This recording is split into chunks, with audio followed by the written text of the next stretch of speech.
حضرت الیاس علیہ السلام کی واپسی اللہ تعالیٰ کے حکم سے وحی کے ذریعے ہوتی ہے۔ حضرت الیاس علیہ السلام کے قوم پر 3 سال کا قحط گزر چکا ہے اور حضرت الیاس علیہ السلام کے گرفتاری کے حکم سے جاری ہوئی ہے۔ تو حضرت الیاس علیہ السلام کو حکم ہوا کہ اے الیاس، اب تم اخی اب سے ملاقات کر، میں عن قریب قحط کو ختم کرنے والا ہوں، عن قریب بارش برسانے والا ہوں۔ اس وقت اطراف ملک میں سخت قحط نے تباہی مچا رکھی تھی اور لاکھوں انسان مویشی ہلاک ہو چکے تھے۔ جب حضرت الیاس علیہ السلام بنی اسرائیل کے دارالحکومت میں داخل ہوئے تو سب سے پہلے وہاں ملاقات ہوئی عبدیہ نامے ایک شخص سے، جو اخی اب کا وزیر ہے۔ وزیر ان کا ہے لیکن پوشیدہ طور پر خدا پرست، اسلام پرست، نیک دل انسان ہے۔ اسی طرح حضرت الیاس علیہ السلام کو دیکھ کر وہ رو پڑے اور کہنے لگا کہ اب اخی اب سے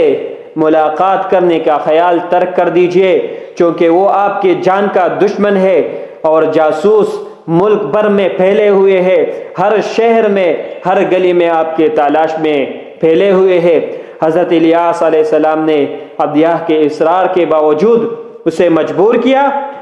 کہ میرے اور بادشاہ کی ملاقات کا فوراً انتظام کرے، یہ اللہ تعالیٰ کا حکم ہے۔ چنانچہ اطلاع ملنے پر اخی اب حضرت الیاس علیہ السلام سے ملنے کے غرض سے آیا اور الٹا انہی کو بنی اسرائیل کے تباہی اور مصائب کا ذمہ دار قرار دیا۔ حضرت الیاس علیہ السلام کو یہ سب مصیبتوں کا ذمہ دار قرار دیا کہ یہ سب آپ کی وجہ سے ہے۔ حضرت الیاس علیہ السلام نے اخی اب اور اس کے پیروکاروں کو چیلنج کیا اور کہا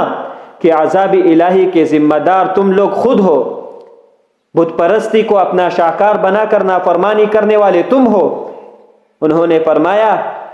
کہ قحط سے لاکھوں جاندار تباہ ہوئے ہیں، جانور تباہ ہوئے ہیں، اگر آزمائش کرنی ہے تو سارے قوم اور تمام پجاریوں کو طلب کرو اور وہ ایک مقام کا نام لیا کہ اس پر جمع کرو، اس مقام میں وہ لوگ ایک ایک بیل کو ذبح کریں گے، آسمانی آگ جس کی قربانی کو آ کر کھا لے گا وہ سچا ہوگا اور باقی جھوٹے ہوں گے اور جھوٹوں کو قتل کر دیا جائے گا۔ آخر ایسا ہی ہوا جب بنی اسرائیل کے آنکھوں کے سامنے حضرت الیاس علیہ السلام کے ذبح ہوئی اور وہ آگ آ کر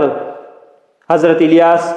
علیہ السلام کی قربانی کو کھا گیا۔ یہاں پر حضرت الیاس علیہ السلام کی سچائی کا ثبوت تمام لوگوں کے سامنے آیا اور وہاں پر ان تمام پجاریوں کو قتل کر دیا گیا۔ ملکہ ایزبل اس واقعہ سے بہت خفا ہوئے اور ایک دفعہ پھر ان کے قتل کے خون کے پیاسے ہو گئے۔ حضرت الیاس علیہ السلام احتیاطاً بیربع کے طرف چلے گئے اور وہاں سے چل کر وہ حکم خدا سے کوہ رب کے ایک غار میں روپوش ہوئے۔ اسی دوران میں حضرت الیاس علیہ السلام اپنے قوم کے ظلم اور شدت سے عاجز آ کر کئی بار یہ دعا کر چکے تھے کہ اے خدا، تیرے نافرمان بندے اب بھی اپنے حرکتوں سے باز نہیں آتے ہیں، اپنے حرکتوں سے باز نہیں آتے، میں ان کی زیادتیوں سے عاجز آ گیا ہوں، تو مجھے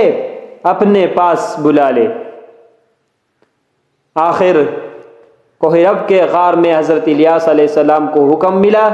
کہ اب تو دمشق میں جا کر یاہو کے سرپرستی کر، چونکہ میں چاہتا ہوں کہ بنی اسرائیل کا بادشاہ اس کو بناؤ اور السع ابن سقط کو تیری جگہ نبی بنایا جائے گا۔ یہ کام ان کے سپر کر دے اور قوم ارمام میں سے جو ایک شخص حزائل نامی ہے تو اس کو اس نافرمان قوم کی تباہی کے لیے آمادہ کر، چونکہ اب ان کے سرکشی اپنے حد سے نکل چکی ہے۔ چنانچہ حضرت الیاس علیہ السلام نے ایسا ہی کیا۔ اب اور اس کے ملکہ کا انجام یہ ہوا کہ حزائیل نے بنی اسرائیل پر چڑھائی کر کے تمام علاقے کو فتح کرنا شروع کر دیا، اور اخیاب کو قتل کر کے ملکہ ایزبیل کے ٹکڑے ٹکڑے کر کے ڈال دی، اور برسوں بنی اسرائیل پر حکومت کی۔